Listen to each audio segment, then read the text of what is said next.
which brings us to our presentation for this evening. I am thrilled beyond belief to present to you this next panel, which really speaks to the heart of DGCM. At DGCM, we're always talking about legacy, crafting legacy pages for authors, discussing what does authorial intent mean to them. Why have they written the works they've written, and how do they want them cared for?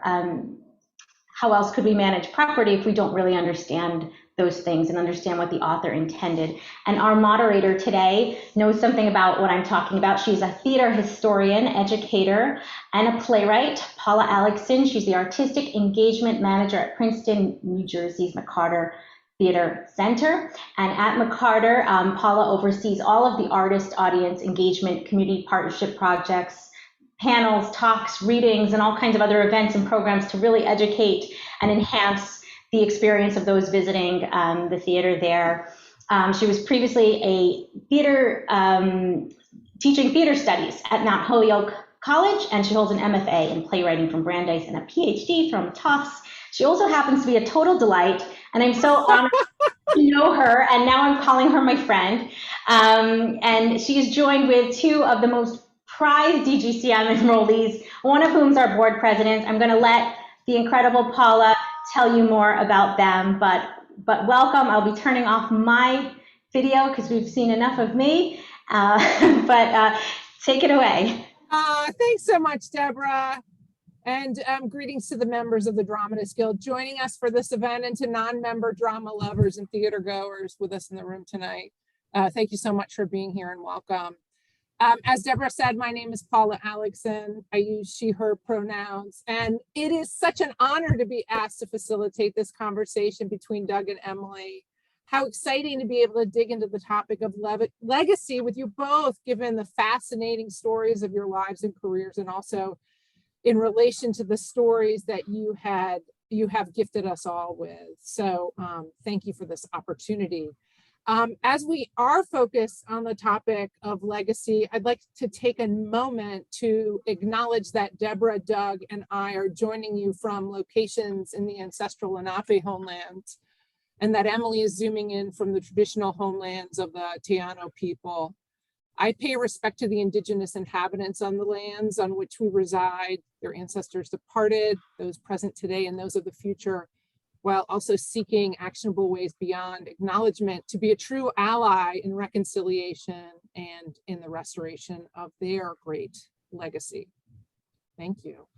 So introductions, Doug, I was having coffee with Emily a few weeks ago, and we were talking about this panel, and I asked, do you think I need formal introductions for you and Doug? Won't everyone zooming in for this event already be aware of your artistic contributions and accolades? And she reminded me of the hope of a multi-generational audience, and that for some, this might be an actual introduction to you both. And so the context which I'm about to provide is intended to remind fans of your important and impressive and meaningful bodies of artistic work, and also to entice new folks to you and to draw them down the rabbit hole of your wonderful resume. So in the spirit of that, with the caveat that this is a total legacy spoiler alert, friends gathered with us tonight, Doug Wright is a playwright, librettist, and screenwriter of film and television. Additionally, as described by his collaborators, composer Scott Frankel and lyricist Michael Corey, with whom he created the musicals Grey Gardens and War Paint, Doug is a formidable force in the field of art and letters, a dream collaborator who is incisive, funny, diplomatic, strategic, and profound. And in reference to Doug's tenure for the last 6 years as the president of the Dramatists Guild of America, he is the artist as activist and advocate for free speech, human rights, and the politics of theater on a national and international scale. Doug received the Pulitzer-Prize for drama in 2004 for his play I Am My Own Wife, Studies for a Play About the Life of Charlotte von Mahlsdorf, which focuses on the story and identity of the enigmatic transgender East German antiques collector and founder of the Grunderzeit Museum, on Doug's obsession with her and on the personal mediation and artistic curation of the historical truth. I and my own wife garnered Doug the Tony and Drama Desk Awards for Best Play, a Lucille Lortel Award for Outstanding Solo Show, a Lambda Literary Award, and a European Tolerance Medal of Merit Award. And its solo performer, Jefferson Mays, earned the role of a lifetime through Doug and a Tony for the Best Lead Actor in a Play. Doug's earlier play, Quills, inspired by the life and writings of the Marquis de Sade, won an Obie for outstanding achievements in playwriting, among other awards, and was adapted by the playwright into a screenplay, which was awarded the Paul Selvin Award by the Writers Guild. This is an award given to the script that, quote, best embodies the spirit of the constitutional and civil rights and liberties, which are indispensable to the survival of free writers everywhere. Now, Doug's other plays and musicals include the aforementioned Grey Gardens, a musical inspired by the documentary film about reclusive mother and daughter, Big Edie and Little Edie Beale, for which Doug was nominated for both a Drama Desk Award for Outstanding Book and of a musical, and Tony for Best Book of a Musical. The musical adaptation of Disney's animated classic, The Little Mermaid, and Hands on a Hard Body, a musical inspired by the documentary film about contestants participating in a Texas car dealership endurance competition of who can keep their hand on a pickup truck for the longest amount of time. For this, Doug was also nominated for a Drama Desk Award for Outstanding Book. Doug, as mentioned by Deborah, is president of the Dramatists Guild Copyright Management Board. And therefore, technically, Doug, you are our host. Thank you for having us. Thank you for having me. And Doug, you have so many credits, career highlights, and awards and accolades. Is there anything that I haven't included that is particularly meaningful to you that I missed? Oh, that's extraordinary. That was a beautiful introduction. And just, I think that's about everything. Proud parent of his feline children, Glantz and Murray. And that's all I can really say. Oh, then you're even higher on my list. I didn't know. Thank you, Doug. Thank you so much. And now on to you, Emily Mann. Emily Mann is a playwright, screenwriter, stage director, and she described herself on a panel event for the Dramatists Guild last week, a recovering artistic director. In a beautiful introduction of Emily, written for Emily's 2019 induction into the American Theater Hall of Fame, her collaborator, colleague, friend, and Tony Award-winning producer, Mara Isaacs, described her first impressions of Emily in the midst of a project that they were working on, and her recollections still very much apply. Emily Mann is a whirlwind of intellect and energy, of determination and vision, and with a clarity of purpose and technique to bring together a complex and challenging subject and process. Mara's introduction also remarked on Emily as a pioneer of the documentary theater form, who has shone a light on extraordinary moments and individuals, giving voice to those otherwise silenced, and who has examined the questions of our times. Emily is an extraordinary director, also with pioneer status as the first woman to direct on the Guthrie main stage and possibly a number of other main stages. She's a true collaborator. She's a true collaborator who brings out the best in her designers, and an actor's director with a long list of accomplished artists who will swear their lifelong dedication to Emily and her work as a director. And regarding Emily's 30-year work as an artistic director, she transformed McCarter Theater Center's place both in the local community and in the national artistic conversation. Under Emily's tenure, McCarter received the Regional Theater's Tony Award, and she has produced countless commissions, including at least 2 of Doug Wright's Not Suitable for Children 1X, world premieres, and reimaginations of dramatic classics, including Emily's own adaptation of Chekhov and other dramatists. Important, especially for tonight, in 1995, Having Our Say, the Delaney sisters' first 100 years, the best-selling oral history of Sarah and Elizabeth Delaney and their family, as compiled by New York Times reporter Amy Hill Harth, was adapted by Emily into a 3-act, 2-hander in which centenarian sisters Sweet Sadie and Queen Bess welcome the audience into their home as they prepare celebratory dinner in remembrance of their father's birthday, and they share their personal stories as pioneering African-American professional women and those of their 6 generations of their families, and they testify to the real history of America. The play received its world premiere directed by Emily at McCarter and then went immediately to Broadway, where Emily received Tony Award nominations for Best Play and Best Direction of a Play. Emily, I'm just going to touch on a few other award-winning documentary theater of testimony works that you've written. Still Life, her 1981 play about the after effects of the Vietnam War on a veteran, his estranged wife and his mistress, that Emily shaped from recorded conversations with her 3 subjects. Execution of Justice, which chronicles the murder trial of Dan White, who assassinated San Francisco Mayor George Moscone and openly gay city supervisor Harvey Milk. And this play she crafted entirely from trial transcripts, reportage, interviews, and words from the street. She examines issues of civil human rights, of legal versus judicial justice, the miscarriage of justice, and political violence in America.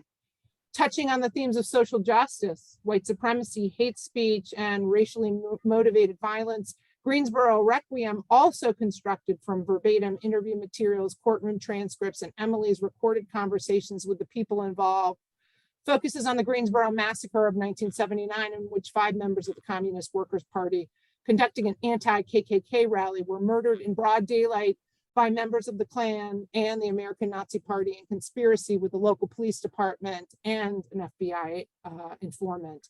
And most recently, I'm cutting out a lot, Gloria Life, Emily's depiction of the life of author, journalist, activist, and feminist icon Gloria Steinem, which is drawn from a series of filmed and transcribed interviews conducted by Emily, and which had an off-Broadway run that was recorded and shown as part of PBS's Great Performances. Emily, like Doug, has many credits, career highlights, and awards and accolades. That's why we're here, right? But for the purposes of brevity, and I will mention her most recent award, the 2020 Lilly Lifetime Achievement Award, recognizing her as an extraordinary woman in theater as both playwright and director.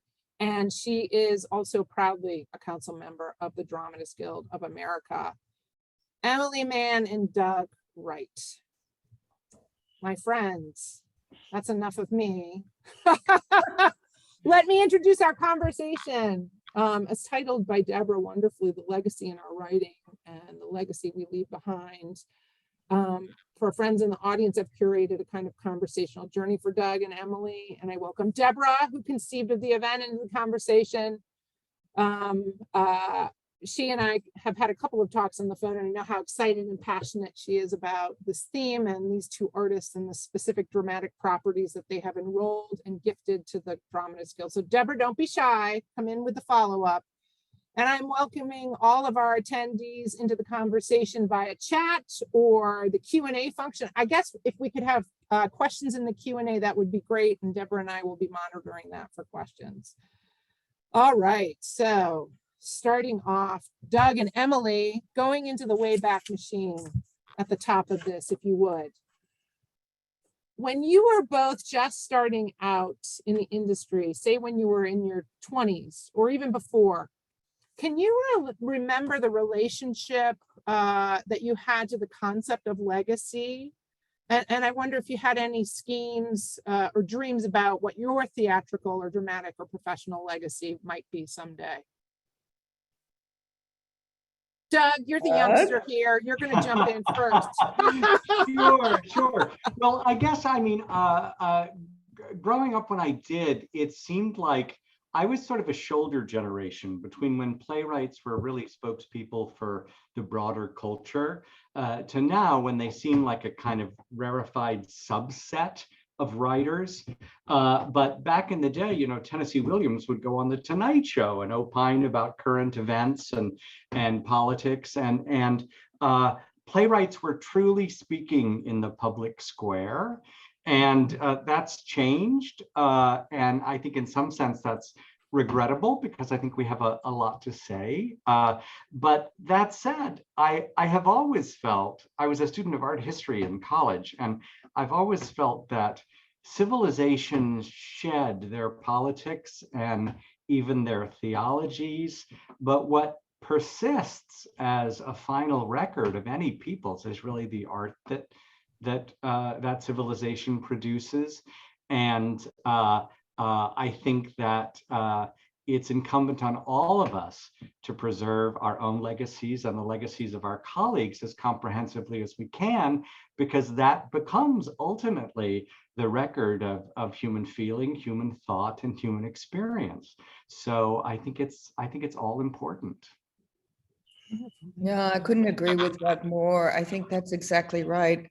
I think possibly because I'm the daughter of an historian, the idea of legacy and the idea of where one fits in history was always something that was discussed even around the dinner table. Was sort of, it entered me through mother's milk. And so I think I always thought about it. But what was interesting when I was coming up was except for Arthur Miller, Tennessee Williams, all of the playwrights were men. And the only woman I had ever heard of who'd written plays in this country was Lillian Hellman. I was meh about her, quite frankly. I thought what she had accomplished was fantastic, but except for Children's Hour, I didn't really like the rest of them. I've come around now. So she wasn't, someone that I looked at in terms of legacy, but who I did look at was, I remember when I had fallen in love with the theater. I was going to be a director, a playwright, an actor. I didn't know what yet. And my father gave me the biography of Hallie Flanagan. Mm. And not only was that important for him to say, look, you have to do something that matters in your life and you shouldn't just be doing kick lines. So, he thought that theater was going to be all, fluffy Broadway musicals, which I have nothing against, by the way, but he did. And he said, you have to make a contribution. And so he gave me Hallie Flanagan's book about, and she was head of the WPA, and she made very important contributions to this country, and also found out that the founders of the not-for-profit theater movement in America were all women. So we're talking about Zelda Fitch-Handler, Margot Jones, and Patricia Brown and the like. And so that suddenly made a lot of sense to me. And they were directors and they ran theaters. Mm-hmm. What they did was they brought theater all over America, and also they were the antidote to the straight commercialism of Broadway, that you could have an art theater in America and that theater was an art form. So that to me seemed to be a rather worthy profession to dedicate my life to. And since I was madly in love with it, it was a very good justification. So that's a long way around to talk about legacy. About my own legacy, that's come very late. Yeah, and we can talk about that later. It's a whole other conversation. And that started once I was stepping down from a Carter and I noticed my age for the first time in a long time. And suddenly people were writing about me. So I had to have a biography coming out in the beginning of November. And so I had to start thinking about that. And then a gentleman who's going to be on, Deborah, Eric O'Leary, got in touch with me to have my papers at the Ransom Center. So I began to think about an archive. But I think it's very important that we're having this week-long discussion about all of this, because at some point, if you're lucky enough to reach a certain age, it's important to make these, it takes time to plan it. And you need to make sure that you're doing it in a way that feels right for you, and every writer is different. Thanks for that, Emily. It's fascinating to think that it sort of wasn't something that you were thinking about until we're using the word retirement, but we know you're not Oh, no, retiring. no. You're I mean, busier than ever. Right. It's a Right. it's Yeah. A realignment. a realignment. I like that. Yeah. Yes, yes. Yeah. No, I'm writing more than I've ever been writing. You're right. Doug, to you, Emily shared some of the artists that sort of inspired her, whose legacies inspired her. How about for you? Were there any dramatists or other theater artists that particularly inspired your approach to your own career? Oh, that's such a great question. I mean, I do remember coming to New York in the mid 80s and stumbling downtown in the West Village into an underground theater called The Ridiculous and seeing the work of Charles Ludlam for the first time. And his is, of course, like a lot of theater artists of his era, a truncated legacy because HIV took him at a cruelly young age. And that happened to so many during that time. But I remember thinking that his was the kind of maniacal theater that could only happen in three-dimensional space. It would never be on TV or film. He was a complete master of the theater as the humblest, crudest, and most transformative of arts. And I think that he really had a lasting impact on me. I can't begin, even if stylistically my own work is oftentimes quite different from his, I can't write anything without reflecting on some of the dramaturgical lessons he taught me. So he was a huge influence, I think, and now is being written about quite seriously, and has sort of staked out a place in academia. And I'm so glad that his plays are still with us and still alive. It's wonderful. I could add one actually, Doug, if we're going to the 80s, which seems sort of late in my life. You're such a babe.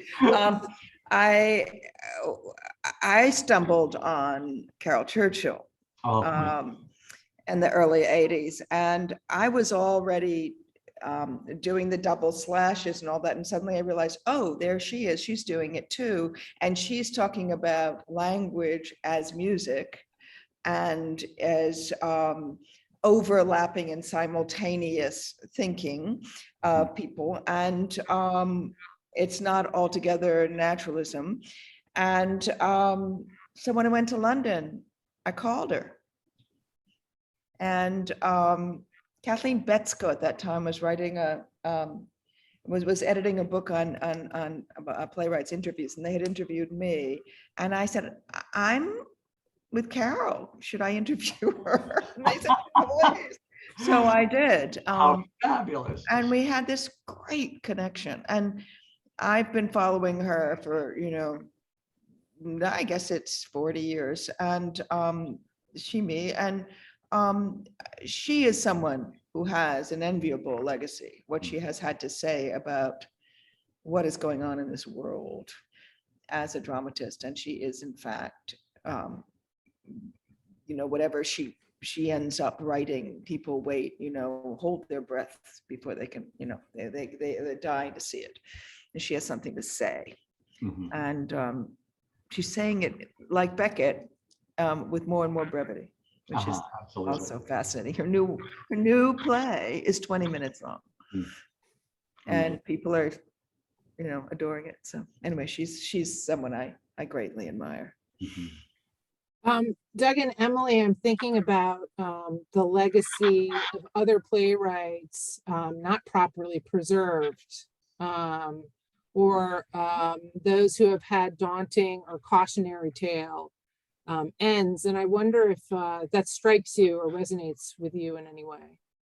Well, I think right away, I mean, as Emily so rightly mentions, that the legacy of playwriting in America is inhabited by far too many white men. And so I think the Dramatists Guild Copyright Management Company is in a very unique position to make us re-examine the canon of theater writing in this country and make it a more inclusive canon that recognizes the writers of color, the female writers, the many trans writers who are writing today with a kind of urgency fueled by politics. And so I think that the urge toward curatorship or legacy that's incumbent on this generation is to broaden it so that the record of art we've produced as a nation really reflects the people who built the nation and currently live in it.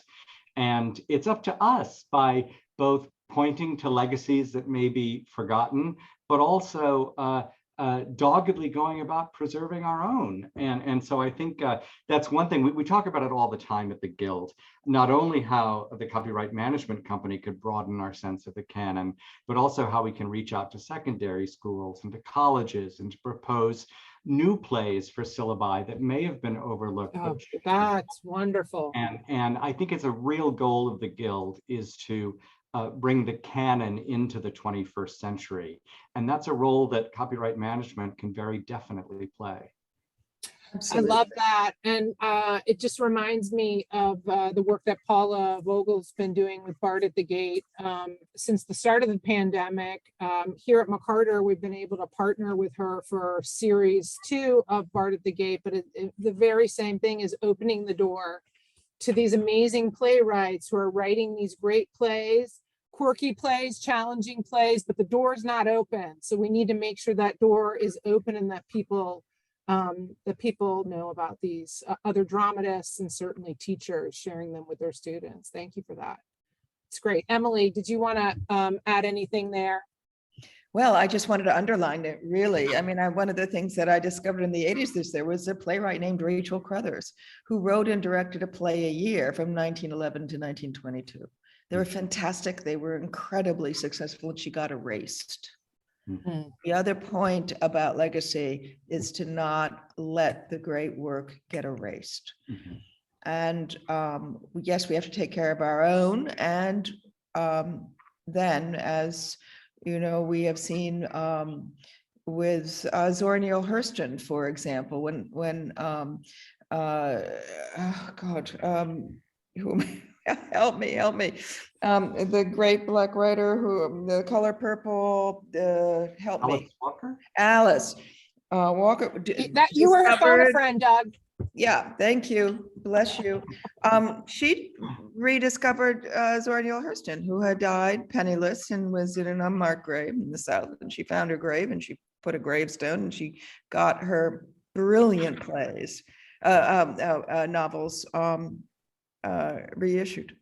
And she saved her from the dust heap of history. And I mean, there's part of that we have not done for each other as playwrights. And I want to spend some of my remaining years doing that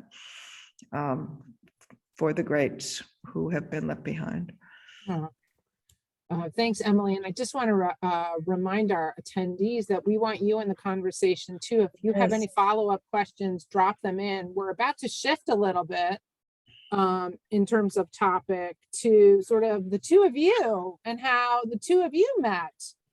Doug, I'd love if you might talk about when you first learned about Emily Mann as a theater artist or encountered her work and what you remember about that experience. Oh, I remember it actually incredibly vividly because I had just finished college and come to New York, and I was in graduate school, and there was talk of a remarkable new play.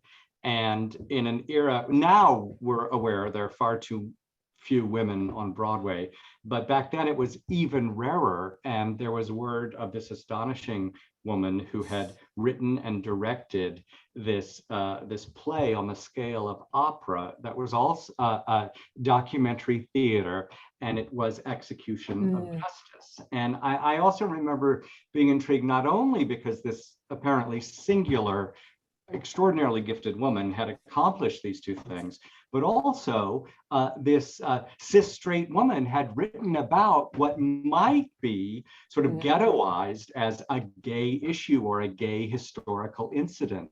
And so that was fascinating to me, that this was an artist whose sense of politics and compassion was so expansive that she reached beyond her own circumstances as a woman working in an often hostile culture to see another kind of pain and another kind of reckoning.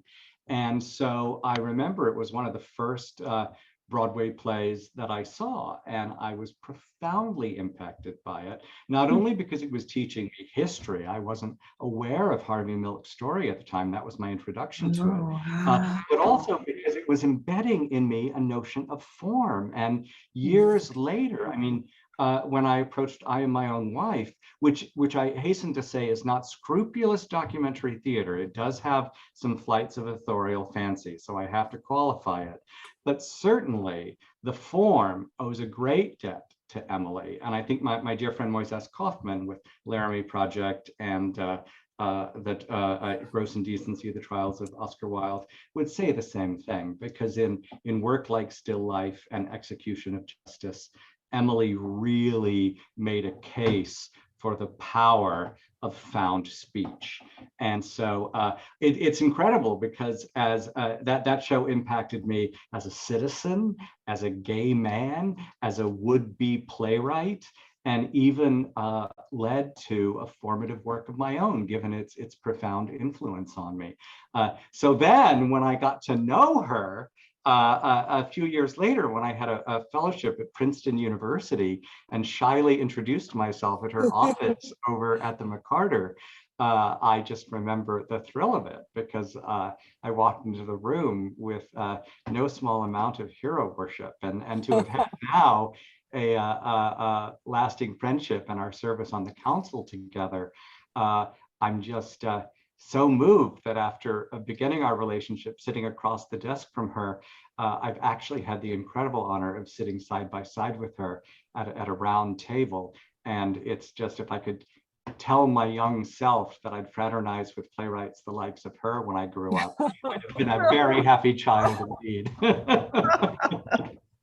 Oh, that's beautiful. I love it. Emily Mann, was that hotter fellow walking into your office the first time? That was not the time I remembered. First of all, I read Quills and I was blown away. And I thought, who is this naughty, audacious young man? I love him. How does he dare do this? This is incredible work. And I was just blown away. And then I found out that he was the hotter fellow. And what I know we met, but what I really remember, Doug, and I wonder if you remember this, I think you were in the midst of writing I Am My Own Wife at Princeton, and Joyce Carol Oates, who is one of my best friends, said, I'm going to have dinner with Doug Wright tonight. Do you want to join me? I went, oh my God, yes, I do. And so we remember this, and we went downstairs in this awful grotty room, Main Street in the shopping center. And I kept saying to you, I know we're going to dinner in a shopping center, but this is Princeton. This is the best we can do. And so we sat there, and you had come up against something very disturbing. I think you had just discovered that you've been working with the Stasi. Is that right? Oh, yes, you're absolutely right. Emily, I was finishing writing my mini series on Winnie Mandela, and it had become clear that she was involved possibly in a murder of this kid named Stumpy McKitsy. And suddenly she was no longer the mother of the nation and the perfect woman with a halo around her head. And what were we going to do? And you were wrestling with the same issue. And we talked like mad people together about it. Of course. We couldn't stop talking. Again. And Joyce remembers that meeting to this day. I mean, she that's thought that was so amazing. It was so profound for me. Yeah. Just amazing. And you solved it so brilliantly. Well, both of us facing this problem of legacy, and what do you include and what do you not include, and when is it hagiography and when is it truly historical record, and all those questions. We were both confronting them. We were both confronting at the exact same moment. Yeah. Well, should we go right there then? Whatever you on our journey, you know, actually, I think, well, let's take a step.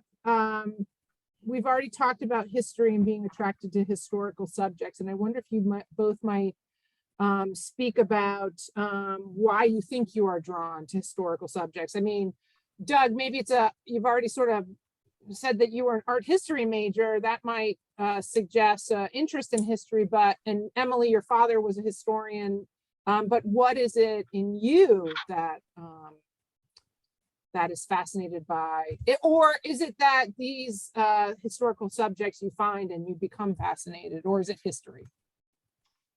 I'm tempted to be flip and say it's just the poverty of my own imagination. but I think, but yeah, I do think that again, sometimes the most marginalized, idiosyncratic people living on the parameters of history are the most worthy to record it. Because again, the status quo always has an interest in its own preservation of power. And it's those people who are denied power that can sometimes record present history in the most vivid and accurate way. So I think in my work, and I think certainly if it's fair to say, in Emily's too, we've often written about historical figures who have been denied recognition in some way, and yet who are historically profoundly important. And so it's those outsiders recording their own history that flies in the face of or makes us question the dominant history we've been taught. And I think those are to some degree the characters that interest us both.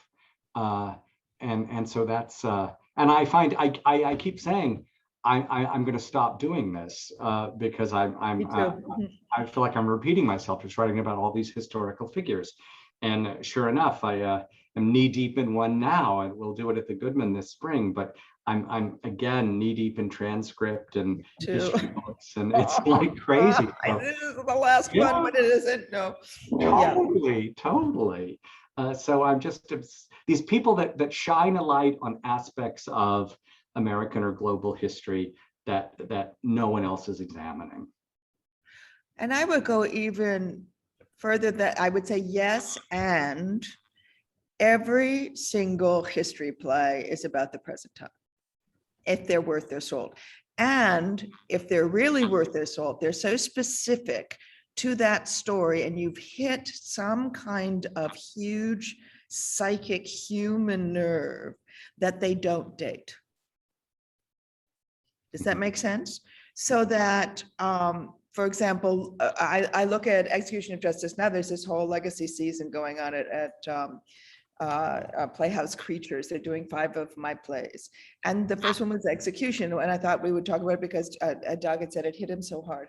What's so interesting about that play now is now there's been a movie about Harvey Milk. People know who Harvey Milk is, so that is not such a huge earth-shattering discovery, the story itself, but what it reveals now is the division in the city, which is the division of the country then, which caused the violence, which we're dealing with at the moment. So now when you look at it, it feels present tense again, because we are again looking at toxic masculinity, violence in America, white ethnic rage, homophobia, racism, all of that. So the progressive versus the conservatives who are feeling that, gay people are taking away my decency.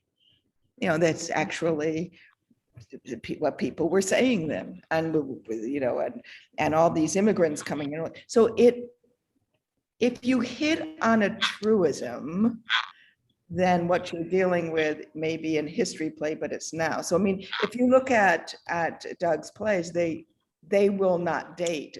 They are set in the past, but they're always present tense. And if you haven't done that, then you've done sort of archival work, but you haven't made a living play that matters. But you're all, yeah.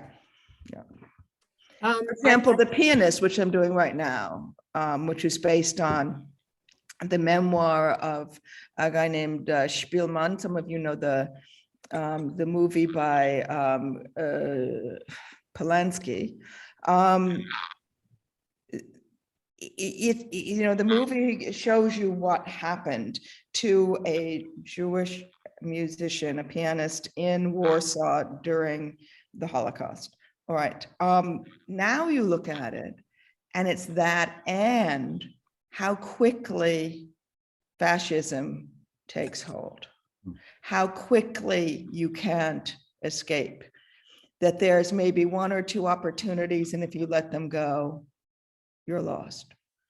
And I've been reading, I've been writing it during Trump's presidency, and that was scary enough. But now, seeing what's going on with what authoritarianism, how close we are to having to push it back and fight against it, is taking on new resonance. But again, if you have one of these major stories that are about something that actually has happened, or an extraordinary figure like Doug does so brilliantly, it will have present day resonance. And I think that's, you can't choose it necessarily, but somehow if you're lucky and you are obsessed by it, and Doug and I are very similar in that we get very obsessed with whoever and whatever we're writing about, that most likely that means there's something there that's big, that matters, that has to get out.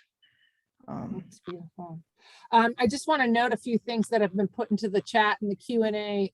First of all, Mila commented, in other words, we have evolved technologically, but not sociologically. So historic dramas are in fact timeless. And I will also note, for those of you who were inquiring about the recording of this, and Deborah, if you'd put your microphone on for a moment, just to make sure, these recordings will be available later? Yes, all of the recordings that we make will be available on the DGCM YouTube channel at some point in the future, available for the public. So I will put I already put the link in the chat. So always check back there. We've got new programs posting all the time. That's great. And do you have to become a subscriber to the DGCM YouTube, or you can just watch them? Right No, now? the YouTube's for free, and that's what we want. We want people to hear this. We want to hear this goodness. This is part of history now. That's fabulous. Exactly. An anonymous attendee asks, what is the relationship between legacy and memory? How do they serve each other, and how can art serve them? Anonymous attendee, I wish I knew your name. It's a really profound question. It is. Truly. You want to jump in on it? Sure. I mean, it's so complicated because I've had the opportunity, like Emily at times, to interview the very people I'm writing about. And again, I find that sometimes your memory has a funny way of honing or revising or editing the actual experiences of your life. And when you do that, I think it's rarely in the interest of cleaning up the story. I think it's usually in pursuit of an anecdote that can best resurrect the feeling you felt at the time. And Yes. So you want the story to land with the listener. So if you have to burnish it a little so that they feel the same horror that you did in that moment, or the same burst of passion, or the same unrelenting joy, that the story bursts that feeling in you. So we're all amateur writers in a way, and we're always editing our own lives. And so sometimes as a writer, it's really difficult because you want to record what you believe to be a sort of subjective truth. And yet sometimes the remembered truth is more emotionally accurate, even if it takes factual liberties. So the way that we are always curating our own legacies and reviving them and editing them for public consumption is as fascinating a subject as legacy itself, and as complicated. Emily, jump in. I know you have something to say about that. No, I love that Doug is talking about exactly what I would have talked about, how faulty memory is. And then we know this now in law, where, eyewitness accounts are no longer taken as the gospel truth because they're not necessarily accurate. And I think more and more that, and I learned this because of this book that was written about the biography. Alexis Green, who's this fantastic writer and critic, she's writing the book, and she knows me better than I do. I could swear on a stack of Bibles about 3, 4, or 5 things that she said, no, that's not the truth, Emily. And I was not lying. That was what I remembered to be the truth. I mean, for example, one of my plays got viciously panned in the Times, not only one, by the way. And right, Doug? I was sure it was a particular critic who shall remain nameless. And she said, no, it wasn't he. I said, well, what do you mean? And she sent it to me. She scanned it and she sent it to me with somebody else. And for all my life, I held this grudge against this critic for that. Now, he did do it to another one, but not that one. Okay. So there are things like that are just as picky as that. And then there are things like where you remember, as Doug says, the feeling of something.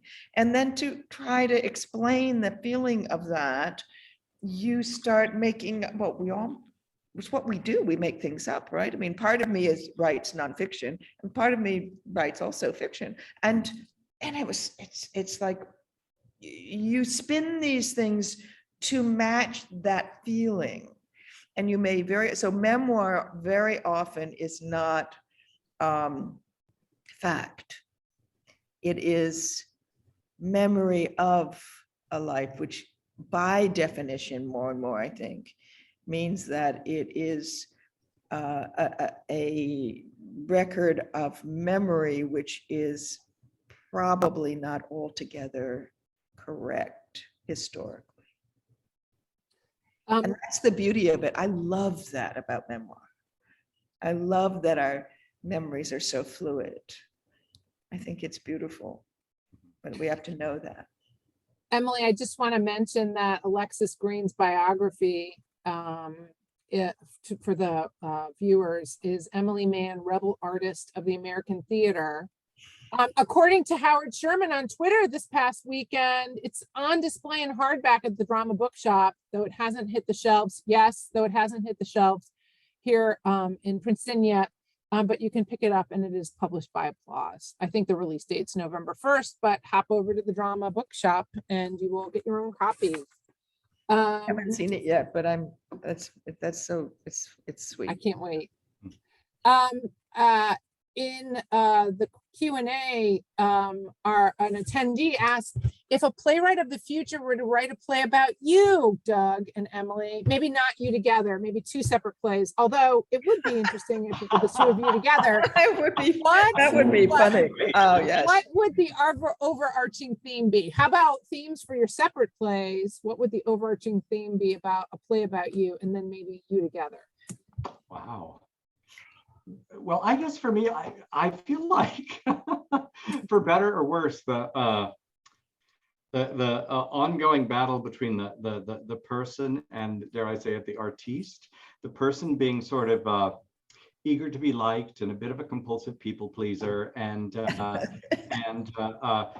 with a certain kind of cordiality and all of that, and the artist who wants to kind of deliberately provoke and question and enrage, and the artist part of me is frequently getting the person into terrible trouble, and sometimes wish I had a stronger constitution in standing up for that artist's self. So it's always, for me, it's always I feel like my life is about mediating those 2 impulses, to please and to outrage, and the inherent contradiction in that. We are more alike than I ever knew. I'm always in a struggle with the outrage and the rage. The rage I walk around with. I'm outraged and enraged by injustice. I write about that, whether it's the Vietnam War, whether it's male violence, whether it's the Holocaust, or Mrs. Packard, I'm back to Mrs. Packard, 19th century woman who was thrown into a lunatic asylum to shut her up by her husband, and he had every right to do it, and that the laws governing slaves were taken from the laws governing wives, since they were both chattel. So the feminist in me, the social justice and race worker in me, there's all of that goes on, and that goes on in my work. And then there's the people pleaser side of me, like you, Doug, where, I just love a harmony, and I like to live with lots of love and embraces and kindness, gentleness, nurturing of others. I mean,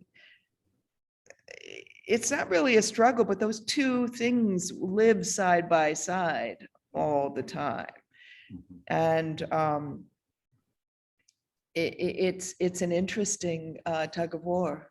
So I just can't believe you said that, because I had no idea what to say, but that's so, we're very alike. So the play about the two of us maybe has I like this idea. We've got to get your kiddies in. I have my two grandchildren who could play with your kiddies. Completely. And so we'll have, multi-generations. I like it. Yeah. We have a question it's about love and work, isn't it? It's always that struggle between love and work. So true. Yeah. And sometimes they conjoin. So Freud was not wrong on that. We're going to use a question from Joseph Edwards that just got put into the Q&A. I'm going to start with Joseph's question, and then jump to focusing in on these two properties again that you've bequeathed to the Dramatists Guild. So Joseph's question is all of mine, by the way. Yes. We'll talk about that. Oh, great. Thank you for that, Emily. Thank you.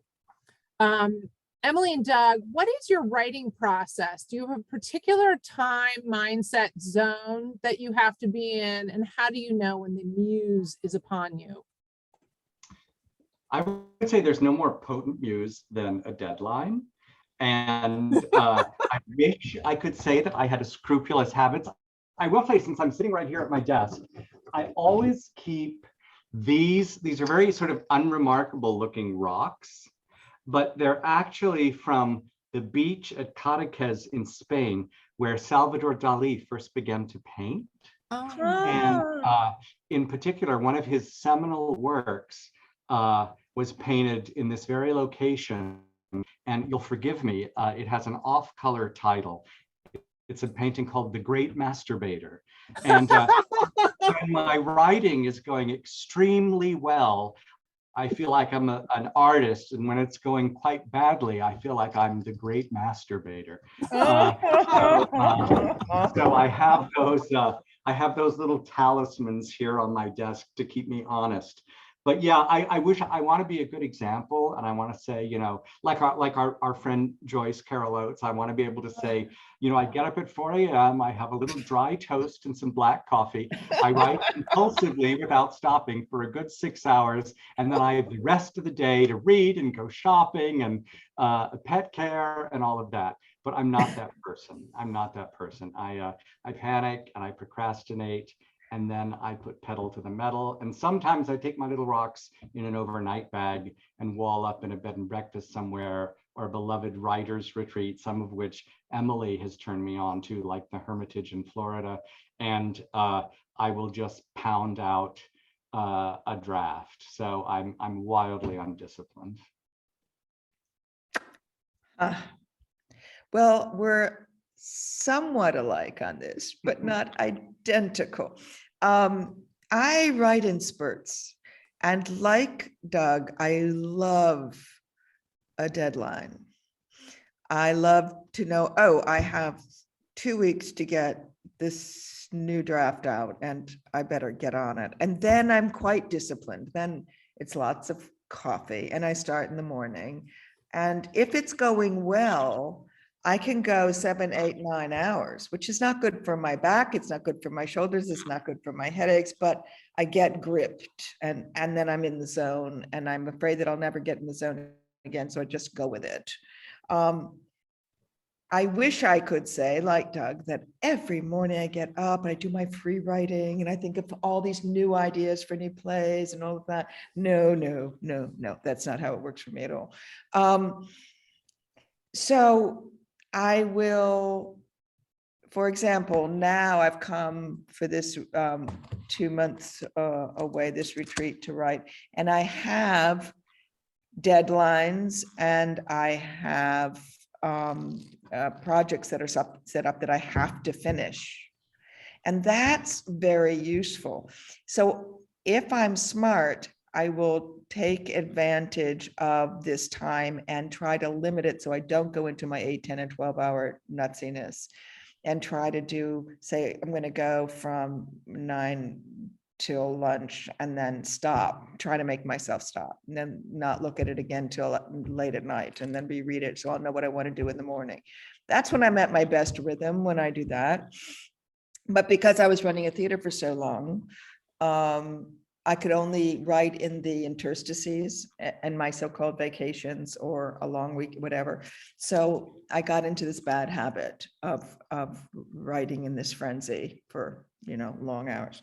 I'm hoping to change that practice. So yeah, I think everyone is different, and you've got to stick with what it is. In terms of the muse, I don't even know what that means anymore, but I learned a really good thing from Edward Albee, that he said to me, wait to the last possible moment to sit down to write a first draft, that is a new play, and make sure that the characters are talking to you enough in your head that you've got to shut them up. And so you shut them up by letting it out. And I have to say that I need a first line. And even if I end up throwing it out later, that'll get me going. But waiting to the last possible moment is a really smart thing. If you start too early, often you hit a place where you don't know where you're going as much, you don't know where you're headed. And if you wait too late, they can begin to really bore you and annoy you. So I thought Edward was right on with that. Doug, Emily says she doesn't know what the muse feels like. Do you have a feeling when, I don't know, when you're in the flow? Like, what is that like for you? Well, in truth, I think Emily just in a way beautifully described it, which is that moment when you're merely transcribing what the characters are saying. You're not inventing anymore. You are just keeping a record of the voices as they talk rapid fire. And it's the same. I tell friends who don't write, I say, it's analogous to being on the edge of your seat at a really thrilling movie or a play. You don't always know what's going to happen next or what preposterous thing a character might be poised to say. Sometimes no one's more surprised or shocked or titillated than you are. Right. When someone walks through the door that you weren't planning on, right? Oh, absolutely. Who are you? Those are the moments that you just live for. Oh, yeah. Focusing now on I Am My Own Wife and Having Our Say, which you have enrolled, have been enrolled into the copyright management, and Emily has just corrected the record that all of your works will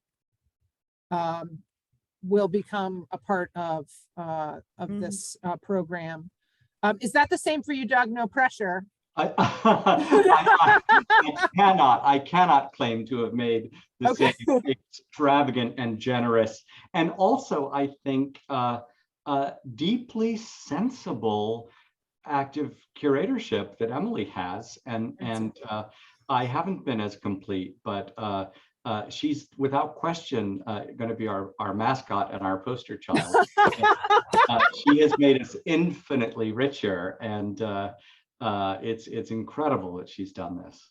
So how about we not talk about the plays and the characters yet, as I had sort of planned, and let's just talk about how you both made this decision to do this. You, Doug, with I Am My Own Wife, and Emily with all of your works. Well, I started with having our say, so I should Yeah. do it. Yeah, but Well, so yeah. I mean, I would say that one thing that was, of course, I feel real indebtedness to the Guild, and any opportunity to give back to the Guild, which, you know, since day one is protected playwrights copyright, and that's what gives me control and autonomy over my own work. And as someone who also has worked in film and television, where credit is shared and lines are changed and drafts are rewritten and writers are fired and hired without a thought. The fact that in the theater, I can truly call myself a genuine author because I've scribed every single word that you're reading on the page. That means the world to me. So any opportunity to thank the Guild for that and to help pave the way for new playwrights, I want to take, and I felt I could certainly do that. But more specifically, with regard to I Am My Own Wife, I wrote the play 20 years ago.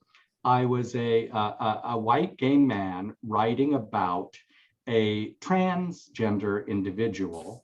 And at the time, that was a relatively new subject in the theater.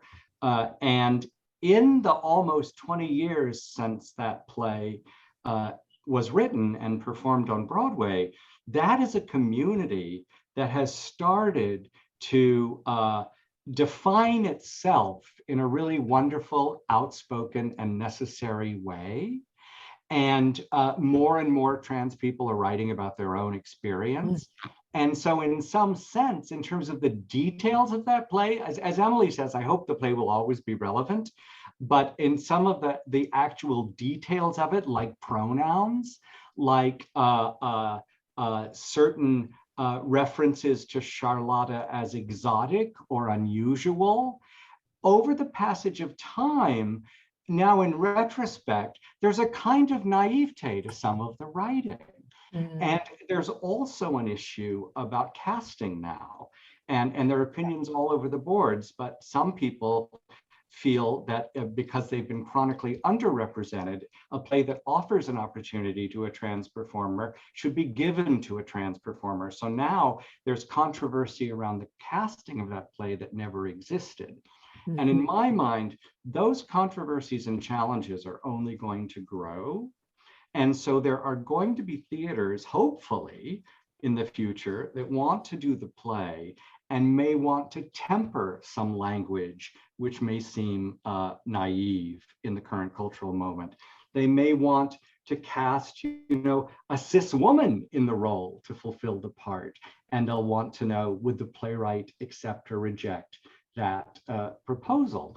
And I would so much rather that a group of writers make that decision on my behalf, who know that my interest is that the play stay theatrically relevant, and that what might, even in 2021, seem like an egregious change to me that I wouldn't ever want to make, that if the cultural temperature requires it in the year 2051 in a way I could never foresee, the way my Republican father could never foresee gay marriage, then I want the play to be current in a way that is consistent with my own progressiveness, even if I can't predict the politics of tomorrow. And I trust a group of fellow playwrights to do that more than an arbitrary designee who happens to control certain portions of my estate. Right. Oh, wow. Thanks for that, Doug. How about for you, Emily?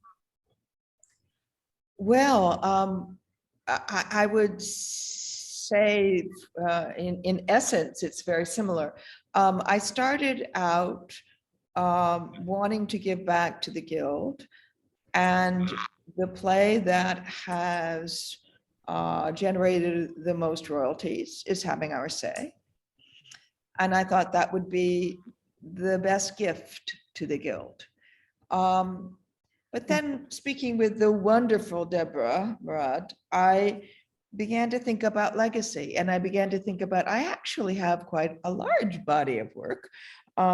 It's 7 plays and 7 adaptations, and 2 more coming. So, and I hope I'm not done. So there 16 properties. And I thought about my son, who's a lawyer and has a great love of theater, but I don't want to burden him with this and I've also, as a director and an artistic director, had to deal with nightmare estates. That is, people who are second cousins 3 times removed, or an old lover's an old lover taking over, not knowing anything about the theater, and getting in the way of doing service to a wonderful body of work. And those estates will remain nameless, but those in the profession who have dealt with it, and I'm looking at a few people on the right side of the screen who are attending, know who I'm talking about.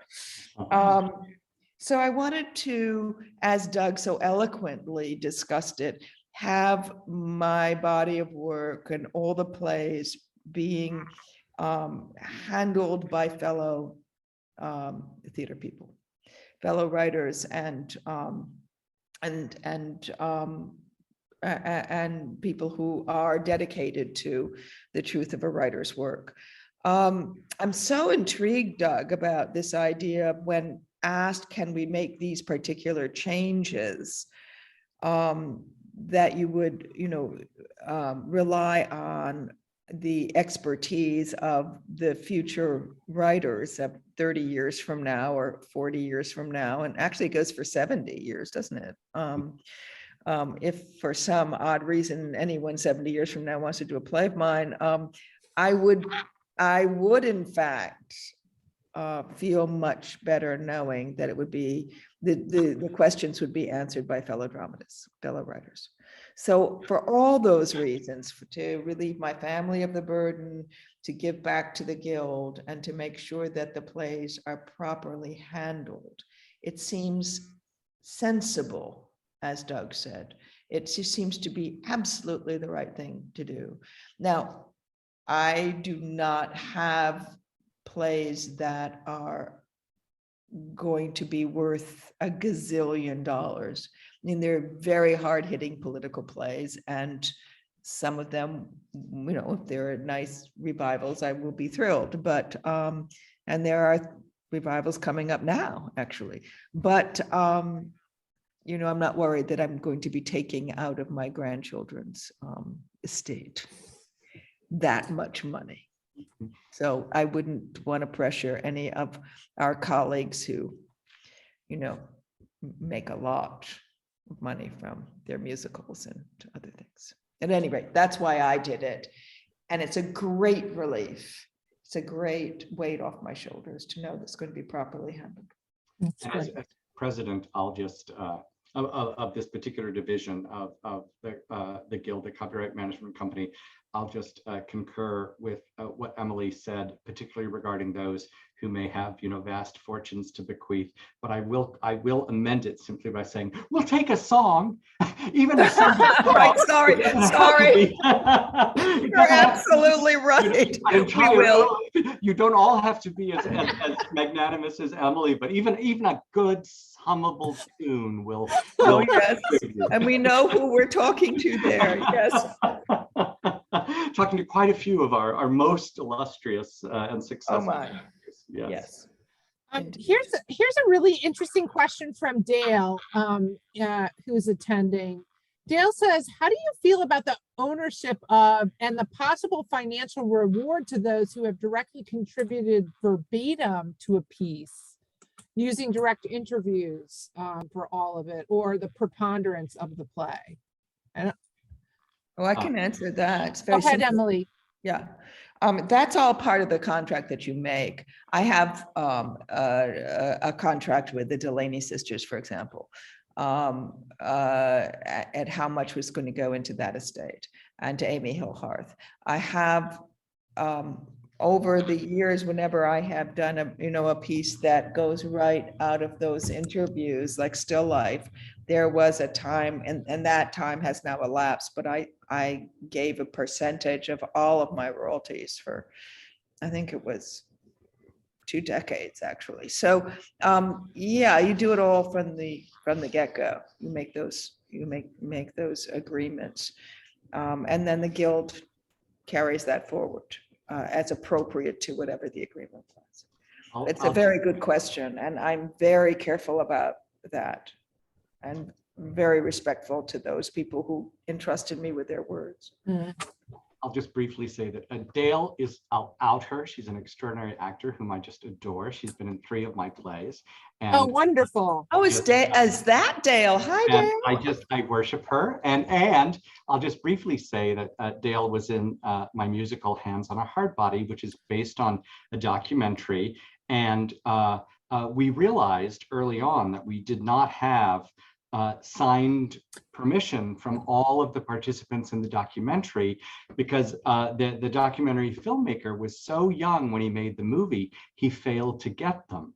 So we had to not only get permission to adapt the film, but Amanda Green and I had to hire a private detective in rural East Texas. We flew down there with him. He located the participants in this documentary film, which had been made some 15 years before. And we drove door to door, knocking on the front door with contracts in hand, saying, we'd like to interview you and use it in a Broadway musical. Can we come in? And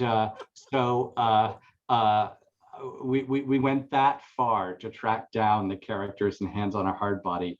And I do think you owe a seismic and fiduciary debt when you are using the text of others, certainly. That's right. Thank you. And thank you for that question, Dale. And it's wonderful to know that Doug worships you.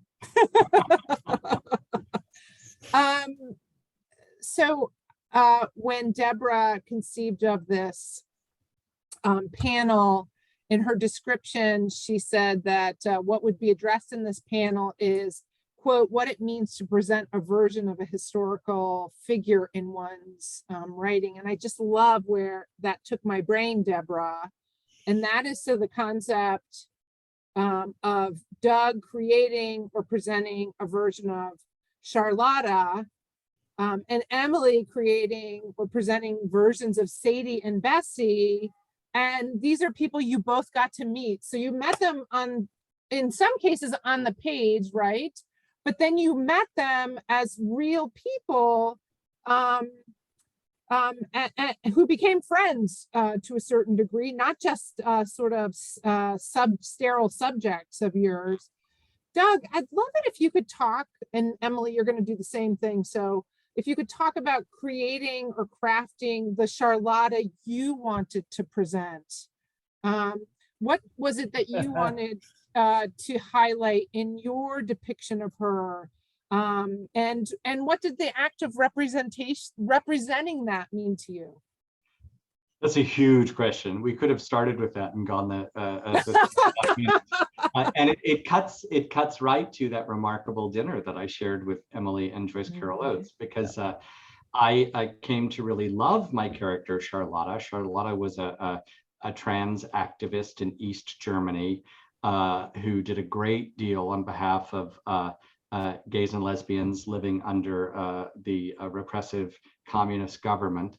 But I meant to write the play as a kind of love story, as a kind of tribute. And it was midway through my research, I discovered that she was more complicated than I imagined, and in fact had been working undercover for the Stasi, the East German secret police, and had in fact been an informant. And of course, that shattered my view of her. And I also knew that as an American, I couldn't profess to have ever been in a situation as fraught as the one she was in. And so finally, I remembered something that Charlotta herself had said to me, which was when she got a piece of antique furniture for her collection to put in her museum, she deliberately didn't repair the aberrations in the wood or the small bit of decorative carving that had maybe been knocked off, or the leather top with all of its pen marks in it, because she said those are tangible proof of its history, that it was used by human beings in the pursuit of living their lives. And that's what gives the object its dignity. So don't take away the imperfections because they are its truth. And when she said that to me, I thought, well, that's how I have to treat her life. And it was at this point in the writing of the play that I should also confess that Charlotta passed away. And so any fears I had about talking about any aspect of her life experience that would cause her pain or reopen wounds, that was removed. And at the same time, I had to believe and I had to hope, as remarkable a curator as she was, that she would want me to show the same responsibility to her that she showed to her Biedermeier Tallboy. And I was going to preserve her with the same notion of integrity, which is with all her glorious strengths and her human frailties intact. And so that was the effort of the play. And I cannot say if it would meet with her joy or her sanction. It's not my place to speak for her posthumously, but I certainly followed her advice in the way I chose to present her. Thank you. That's a beautiful story, Doug. What a breakthrough to be able to loop it back that way. Yeah. How about for you, Emily, with your beloved Delaney sisters? Yeah, quite a different story. My beloved Delaney sisters. You always want to tell the whole truth of a character, and it's sometimes happens when you're dealing with real people that you discover things that are very challenging, uncomfortable, etc. As Doug describes. That did not happen to me with the Delaney sisters. Spoiler. This is that play is the sweetest of my children. It took me the shortest amount of time to write it. It just came. I just saw it. After I met them, I went, oh my God. Camille Cosby and Judith Rutherford James, who were my co-producers, said, well, we'll give you a cast of 8. I went, oh no, I don't want a cast of 8. I want a cast of 2. I want them. I want two tour de force roles for African-American women and of a certain age. And I'm going to let them tell their tale themselves. And they were like 2 parts of the same whole. The conflict was right there. There was sweet Sister Sadie, and there was, Queen Bess, and she was. It was vinegar and molasses, and so I had the conflict right there. They were hilarious together. I mean, they just handed it to me, and the more time I spent with them, the clearer the play became. And so. The only thing I could say that I left out, but it is there if you know how to see it, is that it's really clear they're talking to the audience, but they really were talking to me. And Bessie didn't like white people. She was very angry and said he was always trying to, calm her down on that subject. And I had to earn her trust. And that became part of the spine of the play, that as they got to talk to you, and Sadie was just charming the pants off the audience, and Bessie was every once in a while giving her wild-eyed, I hate you look to anyone who was white. And because the fourth wall is down, if you've got, the Amen Quarter and that there's black folks in the house, then often the Bessie actress will, be playing to the corner, and that's great, giving everyone else the fisheye. But eventually, even she gets to the point where she wants, to talk to everyone and invites everyone over for Papa's dinner at the end. But some people have to work harder at it than others.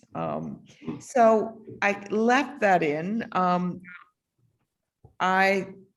It's part of the truth of who she is. And so it's to me, it's just the same rule that that I love that Biedermeier furniture image, Doug, because that's really what it is. We always, as I find when I'm dealing with real people, there are more warts and blemishes and inconsistencies than if you're making it up out of your own head, unless you're really, really, really genius. I mean, and so I've come to, there's one line that's not in the play, but that I love, is Sadie said to me, you know, Emily, I pray for you every night, because I had very bad MS. And when I saw them every once in a while, they were walking better than I was. And it's one of the things that helped us connect. And she got up one day and said, come into the other room. And she took me to the other room. She was 105 at the time. She hiked up her skirt and showed me this just pencil line of a scar. And she said, you know, that is the scar from my hip surgery. I had to have a hip replaced because I stood up one day and it snapped because I'm so old. Oh my God. Oh my God. And she said, but you know, I rub it with vitamin E oil every night. I put it in my prayers, a healing prayer every night. She said, Emily, I hope you learn that in life you have to love your wounds. And I thought about that. She was talking to someone, I was very ill at the time. I pray for you every night. And I can love your wounds, but you have to love your own wounds. And I realized as I was writing her, that, I mean, the wounds are so deep, what she went through in her long life and her family went through in their lives. And Bessie, she was trying to get Bessie to do that too, but Bessie was too mad. But that's why they were so good together. She kept, in some ways, Bessie was able to express the anger for both of them. And she could help soothe her. But one of the things I love about working with real people and helping them tell their own stories in their own words is because they're complex and there's some ugly stuff that will happen and will come out. And sometimes that's the gold. And did the Delaney sisters got to see the play? Oh, they to see their did. depiction. Oh, they were so great. They came on Mother's Day, a Sunday matinee, dressed to the nines. And Camille sent a limo for them from Mount Vernon. And we cleared areas of the theater so they were up in the boxes. And we didn't tell the actresses that they were there, that they said, whenever they come, we don't want to know. So they didn't know. But the audience at one point saw me. I was the one who made the mistake. I saw them up there and I waved and they waved back and they started blowing kisses and everything. And I blew kisses and suddenly the audience looked up and went, oh. So at the curtain call, as Mary Alice and Gloria Foster were taking their bows, the entire audience turned towards the boxes away from them and applauded the sisters, at which point the actresses knew that they were there. So Gloria and Mary Alice looked and then they started crying and waving and bowing, and then everyone was blowing kisses. And we cleared the audience so that they could come down. And then the actresses and I and Camille Cosby and all the friends and the creative people and the backstage people all met with the sisters. And then Bessie turned to Sadie and said, you know, we should get out more. That's brilliant. That is brilliant. I've been saving this question. It seems like the right time. Someone had put into the Q&A, I think it's an anonymous submission. It feels right here. Has your relationship to the concept of legacy changed as a result of the plays that you've written that explore the legacy of others? Can you ask that again? I didn't quite follow it. Has your relationship to the concept of legacy changed as a result of the plays you've written that explore the legacy of others? Oh, yes. It's a great question. Yeah. Mhm. It's Yeah, a great Emma. question. Go, Doug. Well, I guess I would say I'm loath to think that my play, whether it's about Edie Beale or Charlotte von Malsdorf or even the Marquis de Sade, is any kind of soul record in isolation. Like, it's actually really important and really comforting for me to know that if you do my play Quills, you can then go to the library and find about 15 really beautifully researched and authoritative books on Sade. And because I don't think any dramatist should bear the full responsibility of a biographer or a historian, because it's not what we do. And we dip into those fields, but that's not where we claim our expertise. We create plays, allow audience a catharsis in the dark by taking material from history and shaping it in a certain way. And so it's my hope, and I've always hoped with Charlotte von Malsdorf, the central figure in I Am My Own Wife, that there would be in the future forthcoming biographies and work by noted academicians who have credibility in that field to augment my own comparatively humble effort at legacy. Because I think, and also that's why part of the spirit of the DGCM is, let's take this responsibility upon ourselves. If we want to change the canon, let's start by, hunting down the work and preserving it on our own behalf. And so I do think that I want my own work to beget other work. I don't want it to rest in isolation. Wonderful. Very well said, Doug. Very well said. I can't add to that. I was just saying one of my history plays, Mrs. Packard. There's a new biography that just came out a couple of months ago, and there I was reading it and realized, oh, she has a completely different take on the same materials that I was looking at. But great. Right. Isn't that wonderful? As Doug says, that's not our job to write the biography. We take what we know about the life and we make drama. And so that people are gripped in the dark for an hour and a half or 2 hours or whatever we're doing. It's not about writing necessarily factual biography, something else. And I was so interested that she took a completely different take on the major relationship that I do in the play. She took it quite differently. It's fascinating to me. I'm not going to change a word of what I do. I love that there's another way of observing this life, and And what a bonanza for some graduate student of tomorrow to take those two works and write a paper reconciling them. I mean, that's what it's about, right? That's the joy of it. Not if it were always the same record, then it's almost there's more to distrust. Yes.